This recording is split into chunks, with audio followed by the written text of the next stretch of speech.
Aminado si Department of Public Works and Highways kon DPWH Secretary Vince Dizon nga kinahanglan na og major review og dinalian nga pagtuon ang tibok Davao Bukidnon Road. Kini human nga sunod-sunod nga nakasinati og grabing danyo sa maong major highway sa mga nanglabay nga bulan nga nagdala og kakuyaw og kahasol sa mga motorista. Sumala pa ni Secretary Dizon atol siya pagbisita sa Davao City niadtong adlang Huwebes, Hulyo 23 tungod usa kini kadako nga major project nang inahanglan na kini og foreign consultant og igong funding arong hingpit nga matunan ang dagan sa maong kalsada.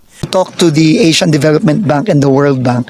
They have offered naman assistance. Yung World Bank, meron siyang study for Mindanao roads.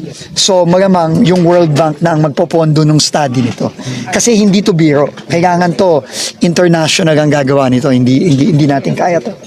Kay nunduman nga niadtong Oktubre 2025 sa Quezon, Bukidnon, mibigay usab ang bahin sa mong highway nga naayo lamang niadtong Enero 2026. Gisundan kini sa pagkahugmak sa kalsada sa Purok 39 Marahan, Barangay Marilog proper niadtong Hulyo 17 ug labing bag-o niadtong Hulyo 23 di nagpagawas og abiso ang DPWH 11 nga duha ka lane lamang ang mamahimong magamit sa mga motorista human makasinati og tension cracks ang kalsada sa Barangay Buda, Marilog District ning Dakbayan. Sa kasamtangan, padayon nga ginamonitor sa DPWH 11 ang sitwasyon sa mga apektadong dalan aron masiguro ang kaluwasan sa mga biyahidor samtang ginaplastar pa ang dinalian nga pagtuon. Gilauman nga sa higayon nga masugda na ang foreign funded study, makamugna na og mas ligon og permanenteng solusyon ang gobyerno aron dili na masubli ang delikadong pagkahugmak sa maong kalsada. In the heart of changing lives, ako si Brigada Julius Pacot, alas sa 93.1,